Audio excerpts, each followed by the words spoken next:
Welcome to the Well-Seasoned Librarian podcast. My name is Dean Jones, and I'm the Well-Seasoned Librarian. It is now Season 3, Episode 5. I had a great time talking to Beth Lee, who is a local cookbook author who has the OMG Yummy website, which is a wonderful website I want to encourage you to check out. She's also all over social media on Facebook, Instagram, and Twitter. Check her out, her handle, OMG Yummy. Her new cookbook is the Essential Jewish Baking Cookbook. It's a wonderful cookbook full of great information and a lot of wonderful, beautiful recipes that highlight the Jewish heritage. I can't recommend it enough. I've been looking through it and planning out some of my baking for the next few months from it. So I also got a chance to talk to Beth about local restaurants, and it was just a really pleasant and very charming conversation. And I'm sure you'll love hearing it right now.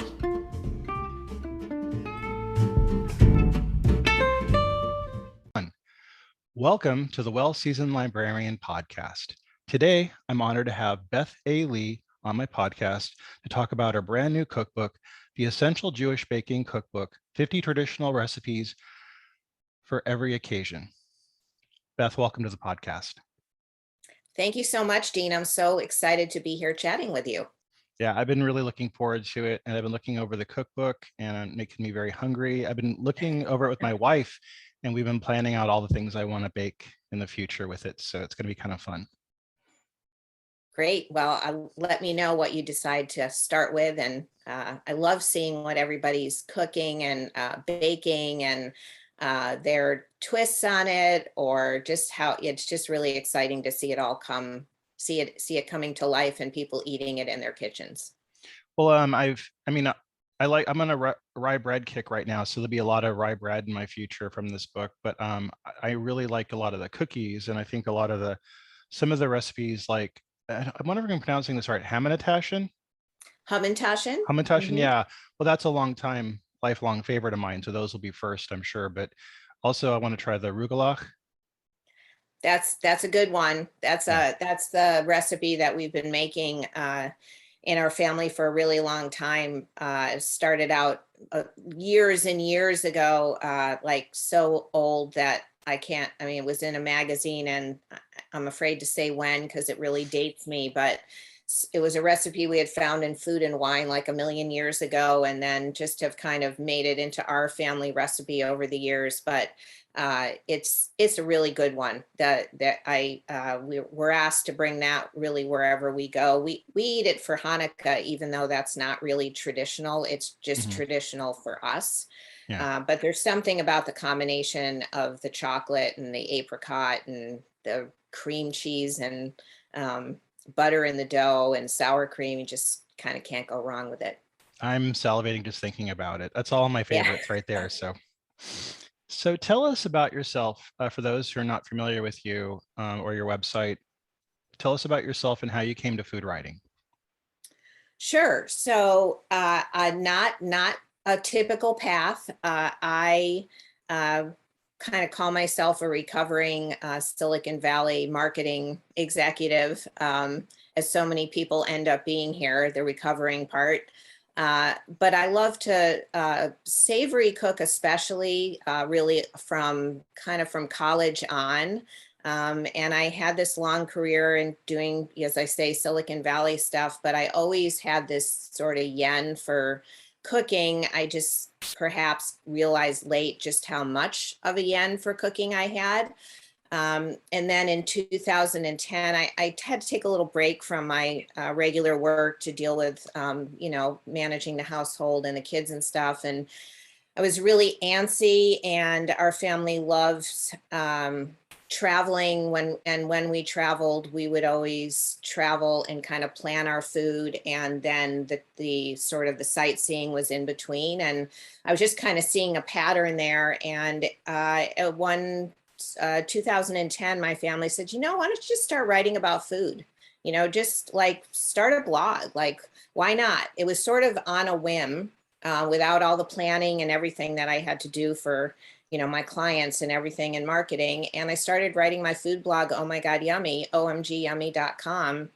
And it really just has gone on from there. I realized that really food, everything about food, writing about it, eating it, creating recipes, taking photos of it, I realized that it's my passion. And I just decided to keep moving forward with it. And I will tell you, I think you'll appreciate this. In 2010, the year I started my blog, I went to a blogging conference in San Francisco. I think it was Blogger Food. And I met Dory Greenspan. I met a lot of people who I'm still friends with. It wasn't just her, but I remembered meeting her, and I knew she was, already really well known in the food writing and cookbook writing field. And she was so wonderful, genuine, and Yes. inspiring when I met her, that I just thought, wow, like if this is what the world of food professionals is like, this is the place for me. I mean, she just, and a lot of other people I met at that conference, I'm still in, contact with and working with or friends with. It was very inspiring, and I just decided to keep moving forward with it. Wasn't, as I say, there wasn't really the plan, but I just realized it was my passion, and I was going to keep marching forward. Dory is probably one of the nicest people on the entire earth. I swear to God. Yeah. Yeah. I'm very excited. Anytime that I converse with her, I'm just always, I love her writing, and I love the way she connects with people. And no matter how, well-known or widespread her work is, she really connects with people at the same level that she always has. And it's just really inspiring. When I interviewed her a few weeks ago, I think she asked me more questions than I asked her. I actually do. I want to know. I was thinking about that before I call. I do want to know more about you. And I love the name of your podcast, The Well-Seasoned Librarian. So I do want to know more about that. And it's true. When you talk with her, she's just really, I feel like she sincerely wants to know about you and connect together, not just have the conversation and move on to the next thing. I know. I mean, I was going to almost suggest to her that she have her own podcast because she's really good at it. Yeah. Well, she's doing that newsletter, which is really, and I was just like gobsmacked when she included my book in her newsletter as one of her for A through L. She did 2 newsletters, A through L, and then M through Z of the books that she's, looking at right now, reading right now, cooking from right now. And I just was so thrilled to be in that list. That was just amazing. Well, I mean, talk about like coming full circle with my foray into the food world. I felt just I think it's overused, but honored and just thrilled, just completely thrilled that she did that. Well, your website, OMG Yummy, is no small potatoes. It's, I think, that one of the sleekest, most well-produced websites I've seen on food writing around. And I think it's kind of one to hold up to standard for other, people. If you wanted to make your own website and blog, I think that would be the one to look at to take note. Thank you so much, Dean. I mean, that's my, the cookbook has been wonderful, and it was definitely a dream and a goal for me. I knew that I wanted to be able to start, putting my perspective and my food into physical cookbooks, because no matter how advanced the online world gets, people still love having that, a physical cookbook in their hands or reading them like stories. But the blog is really what got me, launched into the food world, and has forced me to really, I sometimes say, get an MBA in social media. Because, or at least another degree, because it just forces you to stay extremely current with what's going on, and it seriously changes all the time. But I've become an SEO expert. I just completely redesigned the blog. Was it early 2020? I think maybe right around when all the craziness started with lockdown and pandemic. But I was did a whole entire redesign to focus on not only the look of it, a new logo and all of that, but also really what allows people to find your blog these days, you have to learn search engine optimization, what they call SEO. And so I've had to learn that.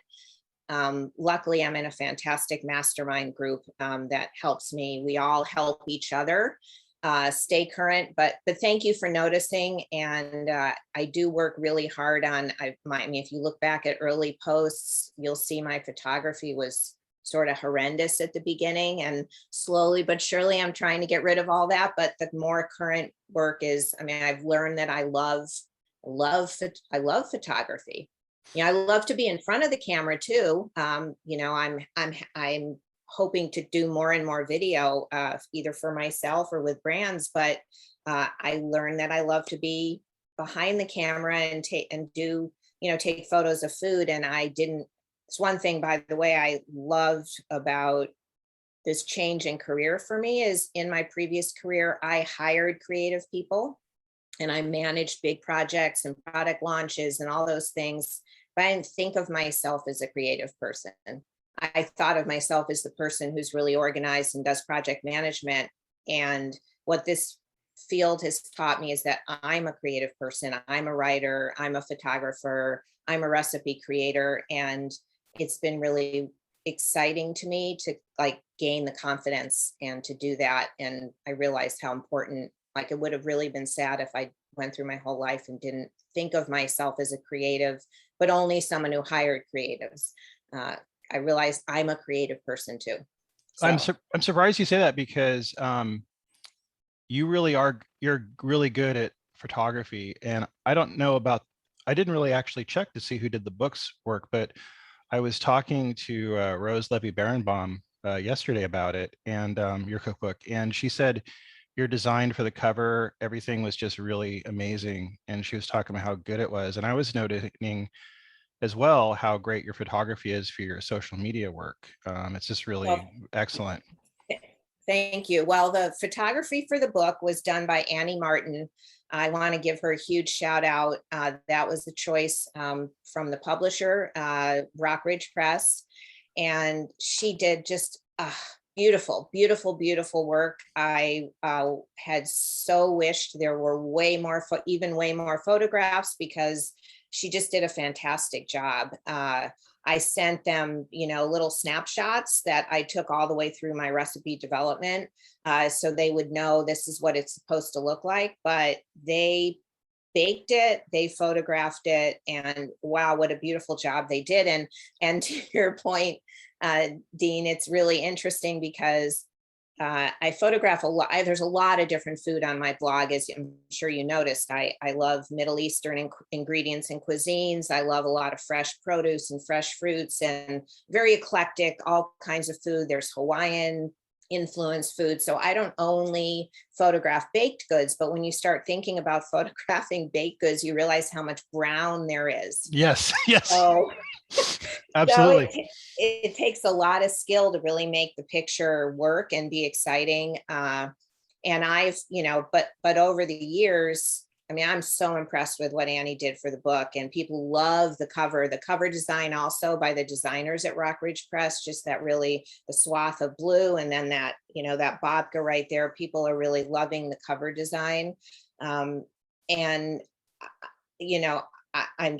thrilled with how it came out. And on my blog, I mean, I look back at my original work from 2010, maybe 2010, 2013, when I was just playing around and didn't really know what great food photography was, kept going to, session after session to learn.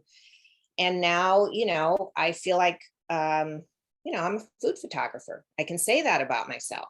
Absolutely. With confidence. Yes, very much. I totally agree. Thanks for noticing. Now, I want to ask you, I was doing some research on you for the interview, and I saw something that you were mentioned in a 2013 article, The Popularity of Jerusalem by Yotam Ottolenghi and Sami Tamimi. How did this come about? Sure. So that's a really proud and exciting time in my last, I guess it's almost 11 years in the food world. So a good friend of mine, who was my first friend when I moved to California, Serene Wallace. I've known her since 6th grade. She was actually in the food business long before I was. She was, a newspaper writer. She had a food columnist called, she had a food column called Fringe Food along with, or Food on the Fringe. She used to write about ingredients that, were maybe people didn't know about. She would, teach you all about the ingredient and then give you a recipe. So, you could practice using it. Anyhow, we were very excited when we saw that the Jerusalem Cookbook by Ottolenghi and Tamimi came out in, I guess it was the beginning of 2013 or late 2012. We kind of had a quick conversation on Twitter, and just to come back to Dory Greenspan a little bit, has had groups who cooked through her cookbooks, like French Fridays with Dory. And actually, you'll find a bunch of posts on my blog because I was part of that group. And it's such a wonderful thing and she was so supportive of it. But it was so wonderful to cook through a cookbook with all these other people and talk about what you did with it, with the recipe, ask questions. So this friend of mine, Serena, and I decided, we were so excited about the Jerusalem Cookbook coming out that we were going to start our own kind of group, and called Tasting Jerusalem. And it's we still have a group a very active group on Facebook these days, but it all started on Twitter. We're like, should we do something? Like, this is exciting. The ingredients are exciting. We both love, those Middle Eastern ingredients from all different cuisines. Should we do this? And we just decided, we were going to give it a go. And we launched it by doing this Skype cook together with each other, because she's in Southern California, got covered in the newspaper down there, got covered in a couple other places. Alex Wall from the J, Jewish News of Northern California, wrote a story about it. And somehow I forget exactly how, the New York Times heard about it. They were doing a whole huge, Julia Moskin was doing a big spread in her column about one of the recipes and about the book. And they called us. The New York Times called Serena and I and said, we want to talk about your group. Everybody's so excited about this cookbook. You started this virtual group. Can we write about it? And can we come to your kitchen and take photographs of you making food from the book? Of course we said yes. Yeah. Yeah. And I was the one that came to my kitchen. And so, yeah, I'll forever be in that big spread about the launch of the Jerusalem Cookbook and all the Ottolenghi effect, as people say. I mean, look what's happened to him since then. And Sami Tamimi, if you're not familiar with the book he came out with, I think last year, called Phalistin, which is about Palestinian cooking. And he came out with that with Tara Wigley. Amazing recipes, amazing book. And I don't need to say more about Ottolenghi. I've met Yotam at Omnivore Books in San Francisco and a couple other times. And he's, was very appreciative of everything we've done with teaching people about the ingredients in the book. And that's, by the way, how we focused our group, was on the ingredients, because people will be like, well, what's sumac? What's za'atar? How do I find it? So we would have an ingredient of the month. And then we talk about all the recipes in the book that use that ingredient. And we've kind of keep with that a little bit. In a couple of his recent books, he's used an ingredient called rose harissa. And people actually complained a little bit in a fun way, like, what the hell is that? Where do I find it? How do I get it? I have a post on my blog. Serena and I came up with a recipe for rose harissa that you can make it yourself, because it's hard to find. And then I also linked to the very few places that you can actually find the ingredients. So we laughed about that the last time I saw him in person. We joked about that a little bit, but that's how that came about. It was sort of, it just sort of happened in the groundswell of all the excitement for the cookbook. And it was very exciting time. And it was very exciting to have a New York Times photographer in my kitchen. I'll never forget that. Now, was the Essential Jewish Baking Cookbook a long time in coming, or did you just one day think, you know what, I'm gonna write this cookbook? How did it come about? Great question. So it came about really quickly. I had been thinking and have been playing around with several different ideas for cookbooks. And going in the direction of doing something Jewish is a pretty obvious fit. But as you may have noticed on my blog, I write about a lot more than just Jewish baking and Right. cooking. So I could go a lot of directions with a cookbook, but I was actually approached by the publisher last December. As Alex Wall said in her article about me, was it a COVID project? And so it kind of was, because they approached me last December. I agreed to do the project with them in early January. I started in mid-January, and I turned in the manuscript in like late March, early April, and then we edited. So it was a really fast project. But when they brought it to me and said, "Do you want to do this?" I thought about it really hard and did a lot of due diligence and thinking, but it honestly was a perfect fit for me. Like it was just such a good fit for me to, it's so important to me personally to pass on the culture and the food of my family. Also my husband's family. He was not raised Jewish. He was raised in the United States, but his parents are from Hawaii and his grandparents were from Korea.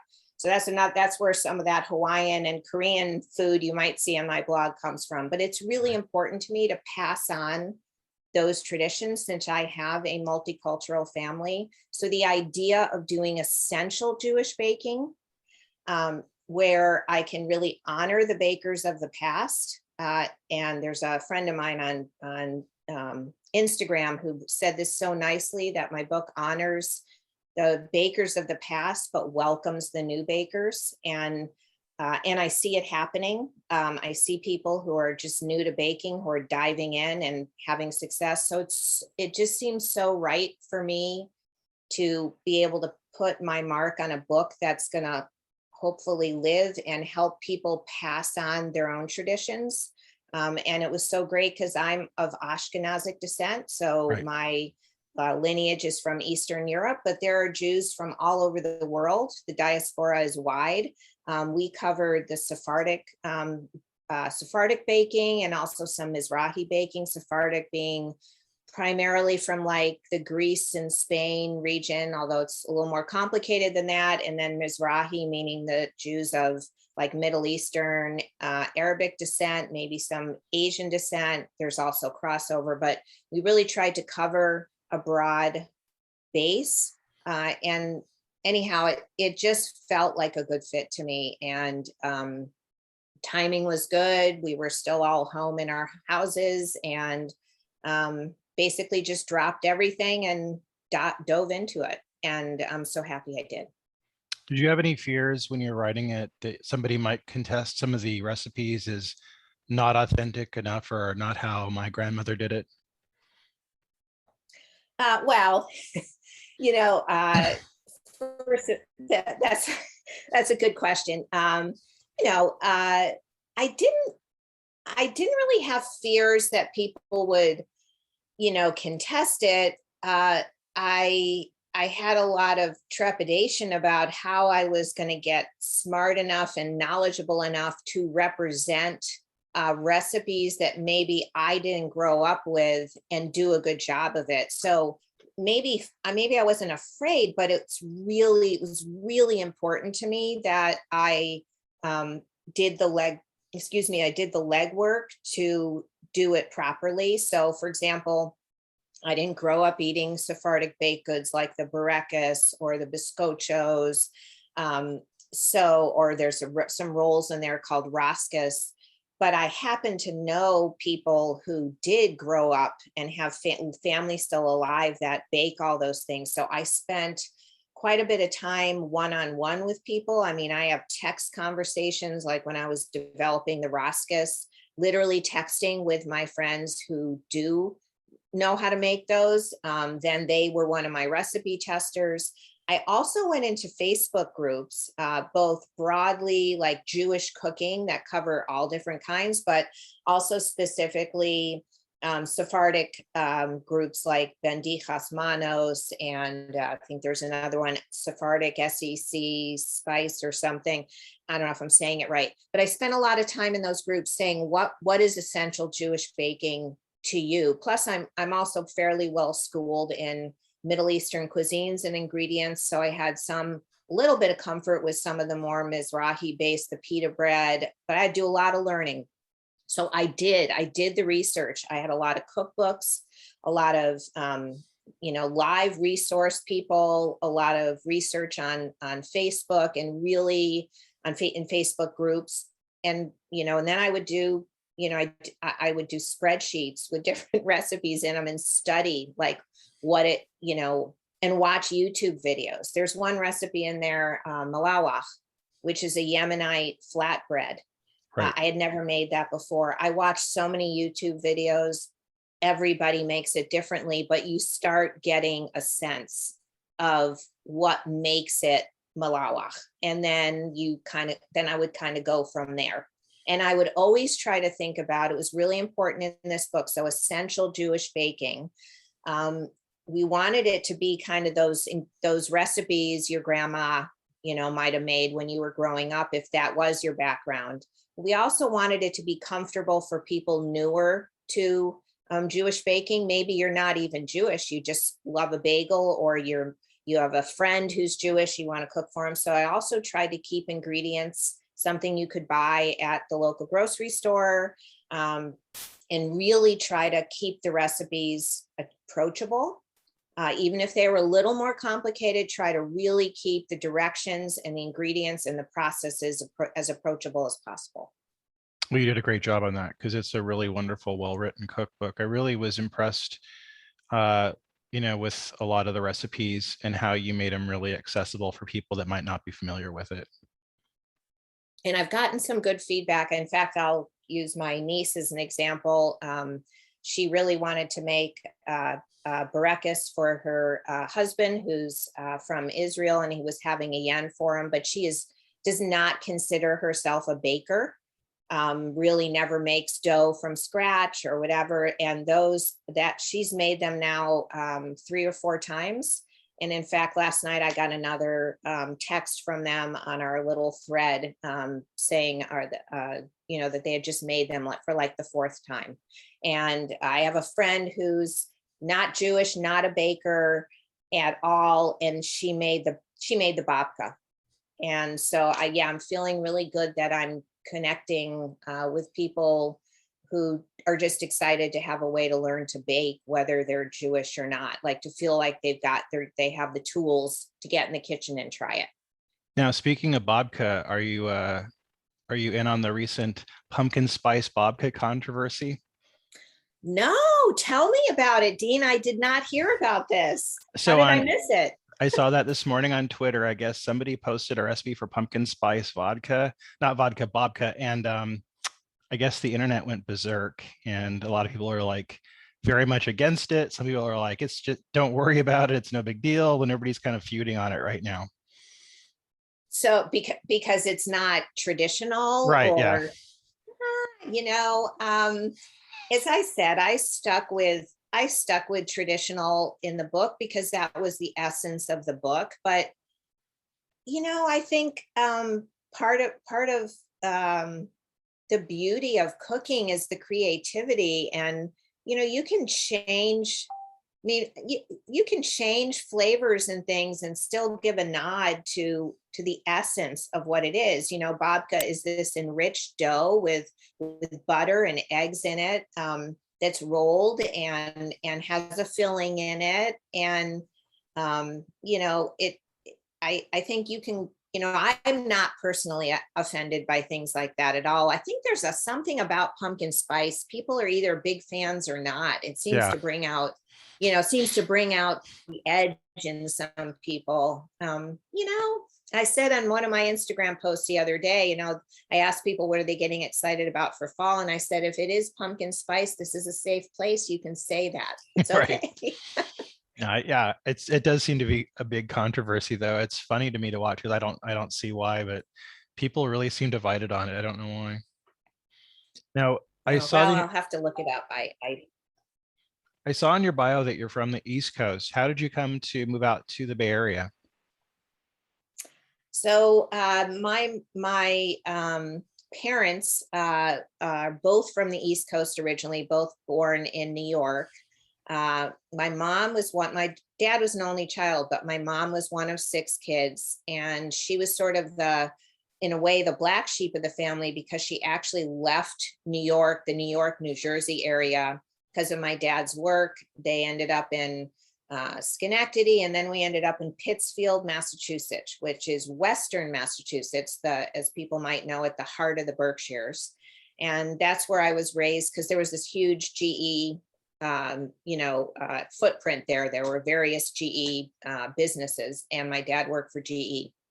So we lived in Pittsfield for a long time, but then my dad got promoted to be the head of the field office at Lockheed Missiles and Space, which is in Sunnyvale, California.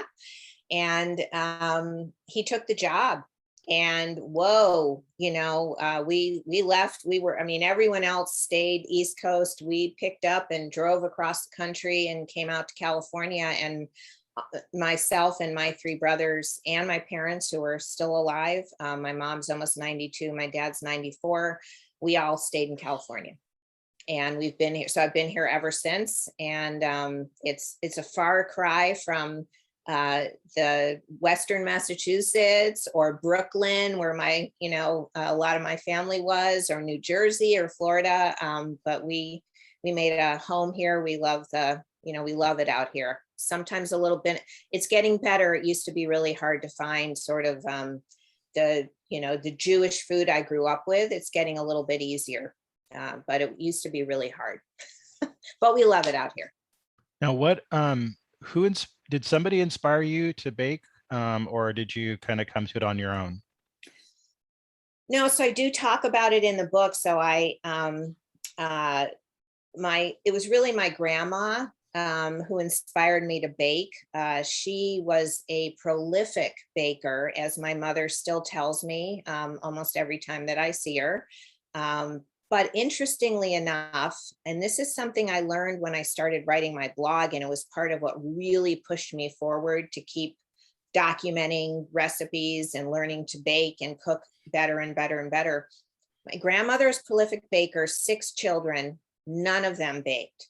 Oh. None of them. It skipped an entire generation. And I think it was because that there were 4 girls. There were 6 kids, 4 girls. At that time, it was rare that the men would bake, but not even the women baked. They cooked, they didn't bake. And I think it was because of the time, like late 50s, early 60s, the whole like convenience foods became popular, frozen foods, all those things. And it suddenly wasn't such a great thing to spend time making stuff from scratch in the kitchen. So anyhow, I kind of came to this epiphany that I didn't want it to kind of just disappear. I mean, when I hear my mom and her sisters, when they were still alive, talk about what my grandmother did, I was like, I don't want that to go away. And she did not write any of her recipes down. She did it all just out of feel. So I kind of wrote down her challah recipe, and I kind of wrote down her hamantaschen recipe, but it really took me a long time to get up the confidence to start figuring out what those recipes really were, and to grow my, the number of recipes that I created that would sort of, carry on the tradition. So really, I didn't want I didn't want her knowledge of baking and her prowess to just disappear. So that's, I think, my biggest motivation, especially on the baking side. Was there anything your grandmother cooked that you especially loved? Well, it's really the challah, and I talk about that in the book. There's the bubbe's challah. I mean, she cooked savory things, but that isn't really what we all remember. What I remember was showing up at her tiny apartment in Brooklyn on a Friday night after driving there from Massachusetts, and she would have challah waiting for us on the table. Oh, And so that was really, and to me that, and she also used to come to our house in Pittsfield in the summers when I was much younger, and she would bake for us there. She would bake the hamantaschen, and she would take the extra scraps of dough from the hamantaschen that wasn't enough left to fill, and just make little cookies out of it. And it sounds so simple, but it's one of those things you just remember. It's like a yeah. flavor memory from your childhood. Yeah. So when I kind of figured out her hamantaschen recipe and took those little scraps and baked them, and they tasted like what I remembered, that, those flavor memories are so important to us. I think they just are. Absolutely. Yeah. So those are, I think, the challah, her challah and her hamantaschen dough really had a big impact. Now I know she used to bake way more than that when I wasn't alive yet, but those are the recipes that stood out for me. What kind of fillings did she do for the hamantaschen? She did pretty traditional prune filling. I love You know that. Oh what my they God. might be, people might recognize as lekvar. And Mhm. so I actually there's a prune filling in the book, and I love that. A lot of people like poppy seed filling. We also show lots of, and I suggest using all kinds of jams. Not only does it make the hamantaschen look beautiful, but really you can go any direction with the filling. You can go, the Nutella chocolate route, but the traditional ones are poppy seed and prune. She was kind of a prune baker, a prune filler. I think it drives me nuts because I like prunes and I like using them in baking, and people get so weird about them because they have this weird block in their brain about it. But I really like them. I don't know why so many people don't really choose to use them more often. Yeah, I think it's an underappreciated fruit and Absolutely. flavor. I agree Yeah. with you.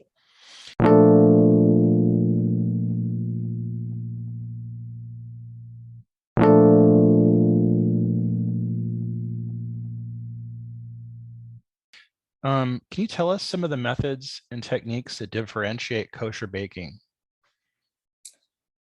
Yeah, so I'm going to give a reveal here. I don't keep a kosher household, but I had to learn about it for the book. And I actually had to write a whole sidebar about it, and happen to have a cousin who does keep a very strict kosher household. So I learned a ton.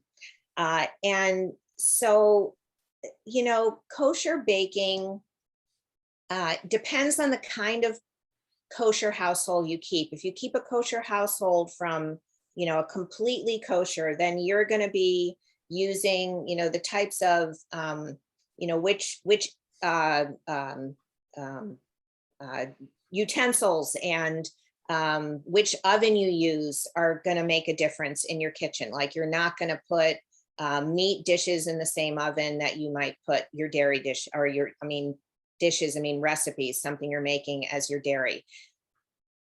But there's other levels of kosher baking. So it's also which ingredients you choose to use. And you can look at the labels of ingredients in the store to find out if they're considered pariv, or which means no dairy, no meat, or if they're considered to be dairy, if they're kosher approved. And then the other level is just what you're serving it with. Like, you can make like a babka, has eggs and dairy in it because it has butter in it. You're not going to serve it with a meat meal if you're keeping a kosher house. But so you might have used kosher approved ingredients, but you can't serve the milk with the meat. So there's kind of different levels, and it depends on how, whether you keep a kosher household or you're just trying to serve something at an event that is considered kosher. So I go through a whole sidebar explaining that. I am not an expert on setting up a complete kosher household, but I do give, a brief background on it. I do talk about what you can look for in the ingredients. So for example, in the book, I make a marble loaf cake. And I do suggest using almond milk in it.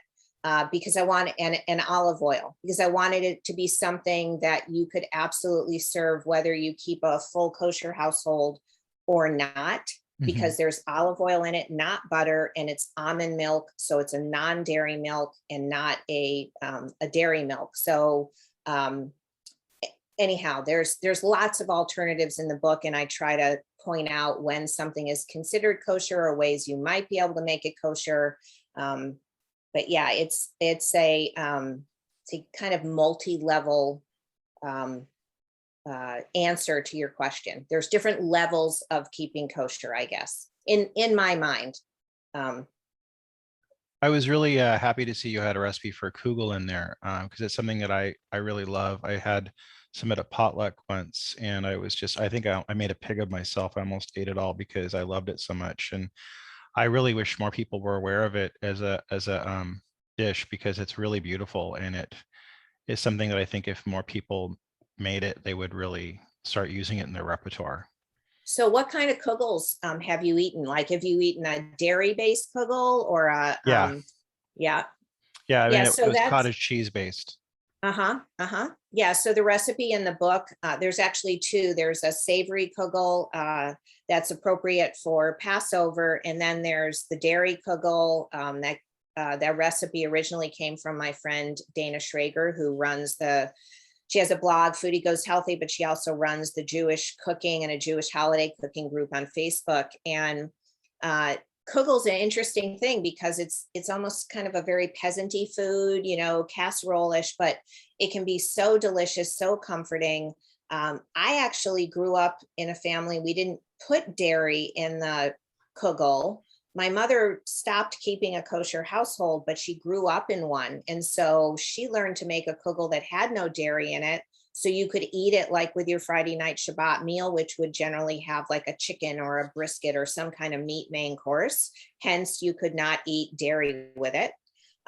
So I grew up eating this really simple kugel with egg noodles and raisins and olive oil and eggs and cinnamon. And that was just about it. And the raisins would get kind of crispy on the top, and the edge of the noodles would get crispy. And I just loved it, but it was so basic and simple. And I thought people love dairy kugels. So I really wanted to put something in the book that would give them the option for the dairy kugel. What a nice compliment to any meat too, the more savory one, like you mentioned, because it is, like I said, such a great dish. And I think that more people should give it a shot. Definitely get your cookbook and give it a shot, because it's nice to try both of them, because the more desserty one is nice too in its own right. Right. And it's a lot of people like to serve it when they break the fast after Yom Kippur, which is usually a dairy meal. And you could make a kugel ahead of time. You're not supposed to cook on the day of Yom Kippur. So You can make it ahead and then serve it as part of your dairy break the fast meal. And people love that. So as a fellow Bay Area resident, can we talk a little bit about some of your favorite restaurants and places to go to in the Bay Area for food? Well, so yes. I feel like I don't get out much these days. Oh yeah, I know this feeling. So and I live in the more southern part of the Bay Area. I think some of the hottest probably restaurants are more in the Oakland area and San Francisco. So I'm probably not your leading expert, but I think if somebody were coming to the Bay Area or would be deciding to venture out, I think I would definitely look at Oakland and San Francisco, especially Oakland, but there's some exciting stuff happening in the South Bay. There's some nice restaurants popping up in the Campbell area. Down in my area, boy, if you want to eat Vietnamese food, we have I think we have one of the biggest populations in the whole country, and every type of Vietnamese dish you can possibly think of. And from what some of my husband's friends who are Vietnamese, they sometimes think the version of it here may be even better than what they remembered from being in Vietnam, although the food there is amazing too. In any case, I think there's a lot of, not necessarily like, the restaurants being written up in, whatever the fancy, and reviewed, but there's amazing Vietnamese food down here. There's some fun restaurants popping up and have been in the Los Gatos area, which is kind of right near the Santa Cruz Mountains before you drive over. There's some good stuff happening, like David Kinch, who has Manresa and in Los Gatos, he opened up a pizza place, very casual, over the hill in Aptos. And so, but if you're asking me, where do I go out all the time? I mean, I've been a little hermit-like over the last year and a half. There's also been, there are a lot more, I had mentioned, there's a lot more Jewish food and also Israeli food, that restaurants with Israeli food or specific cuisines, Palestinian food, popping up more so in the Oakland and San Francisco area. But there is a place in Sunnyvale to get falafel that many people may not know about, called Falafel Stop. And if you want to eat fantastic falafel and be temporarily transported to Israel, that's the place to go. Just a little hole in the wall. In fact, little story, I went to high school pretty much across the street from where it is. It used to be a fast food place that everyone at lunch at my high school would go to. Now it's this place called Falafel Stop, and it's amazing.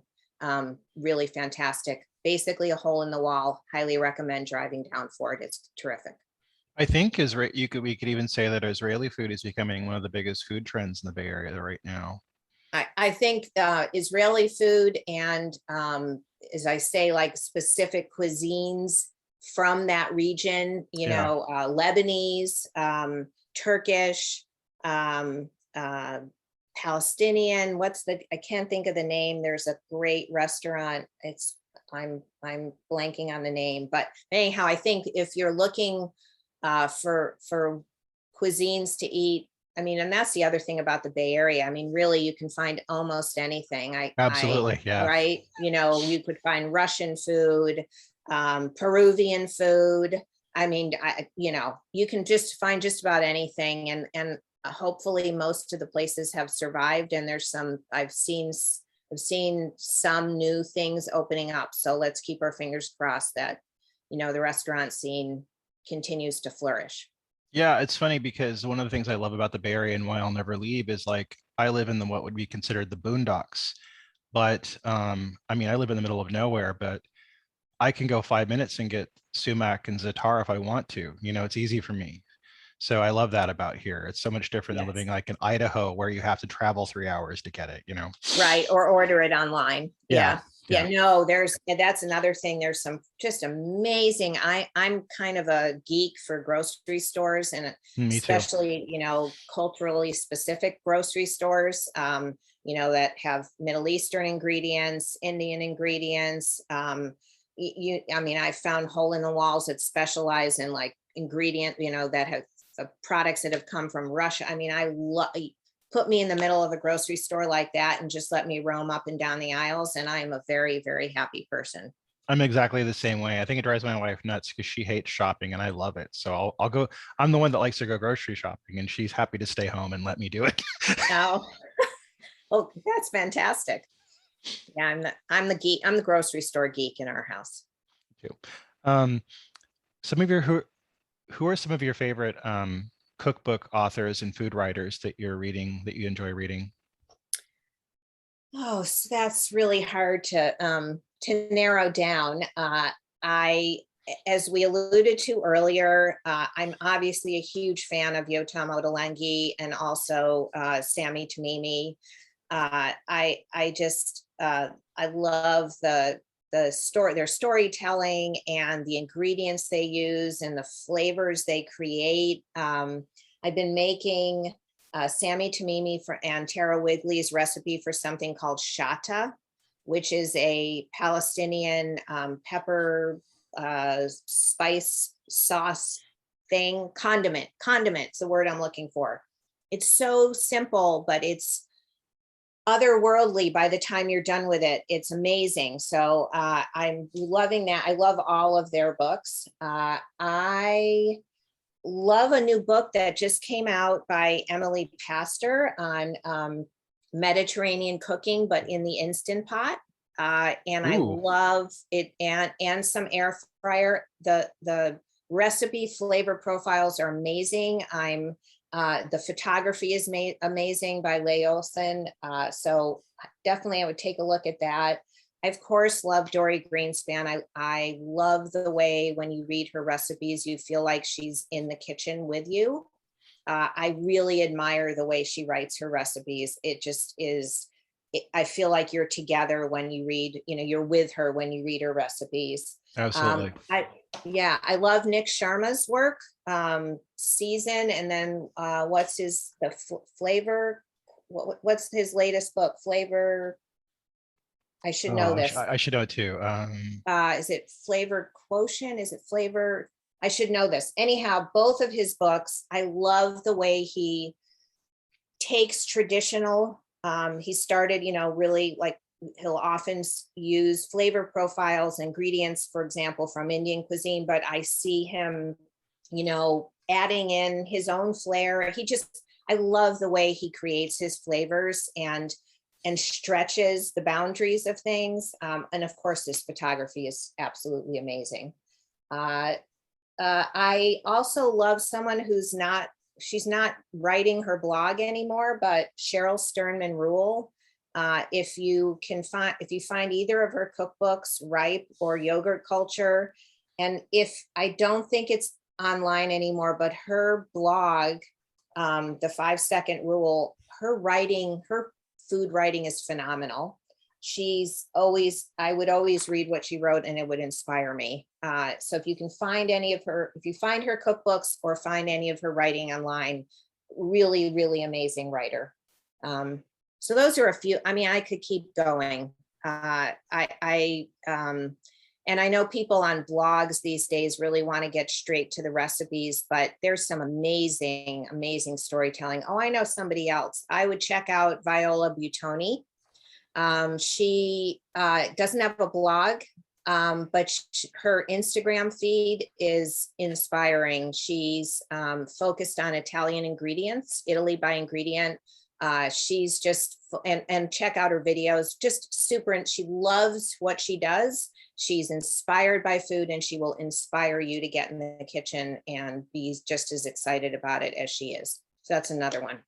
Yeah, you mentioned something that I think about a lot is that when I write recipes, I like to put a lot of info before them, and I usually include like backstories or biography stuff. And I like to read that kind of thing. And I know there's a lot of people on social media that are like, just put the recipe, blah, blah, blah. But I'm like, I don't agree. I like to read like where the cook came from and, and find out more about them. I really live for that part of it.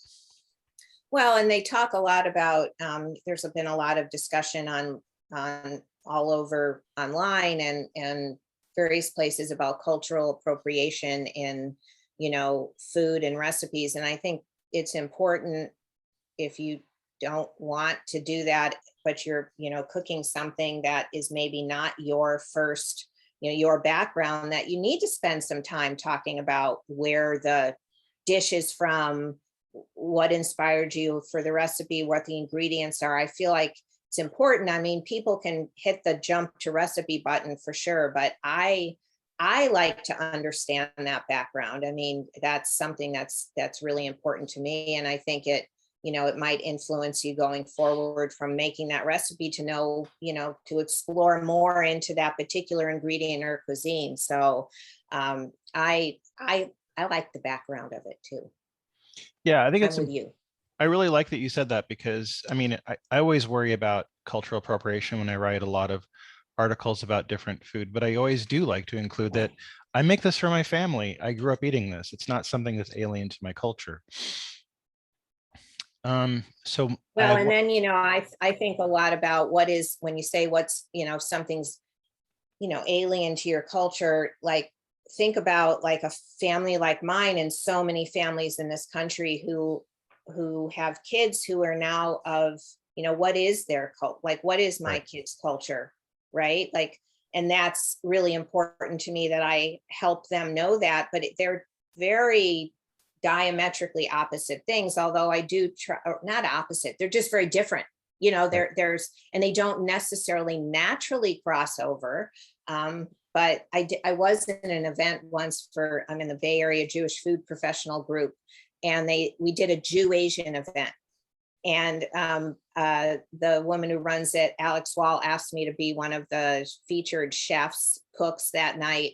And so I had to come up with a dish that was a representation of both my, my Jewish side and the Asian influence in my family, the Korean influence. So I came up with something called Jew mandu. Oh my And God, I like it. so mandu is a Korean dumpling, but I use like a kreplach filling. Mhm. So my idea was kind of like that kreplach is this dumpling of the Jews, and then the mandu is the dumpling of my husband's Korean and Hawaiian side. So I kind of merged those two things, called it Jew mandu. Do you have any favorite music you like to listen to when you're baking in the kitchen? Well, yeah. So I've been listening to a lot of Hawaiian music Oh, nice. especially over the last year, because it's very relaxing to me. We couldn't travel and all that. I tried to think about what would relax me, like when do I feel the most calm? And I always, when I get off a plane and breathe in the air of Hawaii, the tropical air, it's like I feel like my blood pressure immediately goes down, and I sort of get this feeling of relaxation. So I've been listening to a lot of Hawaiian music. I will be honest. It's not the only thing I listen to, but when you pull up my Spotify now, it's like, at the top, I always have my Hawaiian music list because I listen to it so much. It just has really helped me kind of, take deep breaths and relax through the pandemic and all the work on the book, and just, feeling kind of like, stressed out a lot. It's very relaxing. Well, Beth, I want to thank you for being on the show. I've really enjoyed getting a chance to talk to you. Thank you so much, Dean. And I am so glad you asked me to be here, and love chatting with you today. I hope you enjoyed my conversation with Beth Lee. I really enjoyed getting a chance to talk to her about food and her new cookbook, The Essential Jewish Baking Cookbook. It's a tremendous cookbook, and I really want to urge you to go and get a copy of it. It's got just amazing recipes throughout, and they're not just everyday recipes. Beth put a lot of love into this, and it really shows. So this is a highly recommended book for me. It's one that I'll be using throughout the holiday seasons, and I think you would be too. Next week, we have the wonderful Claudia Carter, who's going to be with us. She is from the California Wheat Commission, and I had a really great time getting to talk to her about wheat production in California.